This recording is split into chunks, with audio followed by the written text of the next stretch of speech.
सभी भक्तात्माओं से प्रार्थना है कि इस YouTube चैनल को सब्सक्राइब करें और बेल आइकन को प्रेस करके ऑल का नोटिफिकेशन को सेलेक्ट करें।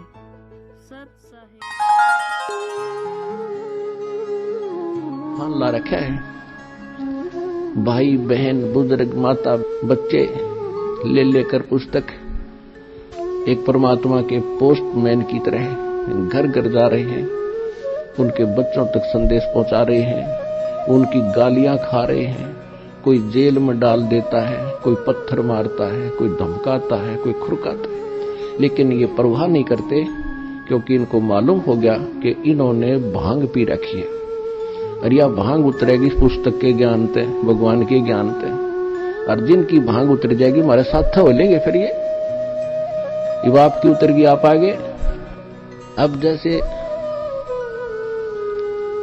इस दास की ड्यूटी परमात्मा ने जहां से शुरू किया, मेरे स्वयं घर वाले भी नहीं मानने को तैयार थे, लेकिन मुझे विश्वास दृढ़ हो लिया था। और फिर ये ऐसे समाज के अंदर प्रवेश करना, अब मुझे फिर एक सीन याद आया करता रह कर। एक बार ये दास मेडिकल में गया था किसी रिश्तेदार को मिलने के लिए, इस ज्ञान प्राप्ति से पहले। तो वहां मेडिकल रोहतक के अंदर एक 13 नंबर वार्ड है, उसमें मेंटल वार्ड है। वो डॉक्टर उन मेंटल व्यक्तियों का इलाज कर रहे थे और वो उनको गाली दे रहा था, मैं तेरा जमाई हूं। डॉक्टर कह रहा था हाँ जी ठीक है, हाँ जी ठीक है। उसका गिरेबान पकड़ लिया डॉक्टर का, 2-3 ने छुड़वाया, बैठ जा। और फिर भी उनका ट्रीटमेंट कर रहे थे। और जब वो उन ट्रीटमेंट ठीक हो गया, वो स्वस्थ माइंड हो गया, फिर वही यूं कह रहे थे, डॉक्टर साहब नमस्ते। तो दास की ड्यूटी पागल वार्ड में ला रखी है।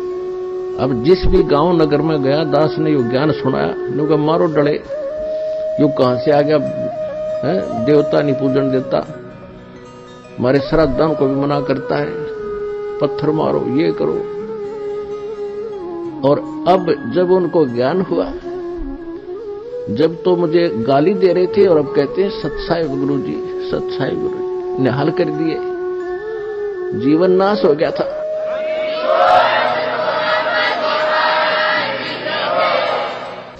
तो परमात्मा ने ये ज्ञान का तूफान उठा दिया। अब ये ऐसा काम करेगा, जहां भी कोई सीडी देखता है, डीवीडी, या वैसे एक टीवी चैनल के माध्यम से सत्संग सुनता है, तो अमृत वचन है, झंझोड़ कर रख देगी आत्मा को। कति ये सत्संग है, साध का सत्संग है, ये नकलियों का नहीं है। और या कोई पुस्तक पढ़ते हैं, जब पुस्तक पढ़ेगी आत्मा, मन चाहे कितनी बकवाद करो, आत्मा हृदय से मानेगी कि ज्ञान ये है और अवश्य कहेगी कबीर भगवान है। और चाहे वो कहीं फंसा पड़ा, किसी भी ग्रुप में, किसी संत के पास, या किसी पंथ में, या किसी धर्म मजहब में, जब आत्मा सच्चे दिल से मालिक ने अवश्य पुकारेगी, जब इस ज्ञान को सुनेगी कि हे परमात्मा, हे कबीर जी, दया करिए अपने आत्मा पे। यानी वो निकल नहीं सकता वहां से, लेकिन फिर पुकार दिया हृदय से, तो उसी दिन परमात्मा ने कह दिया, यो मेरा हो लिया।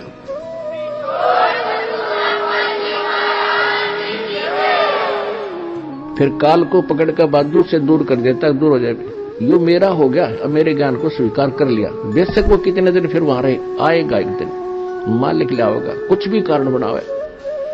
तो इस प्रकार परमात्मा ने कहा था कि तेरा ज्ञान सुनेगा वो तेरा, और मेरा मानने का फिर उसका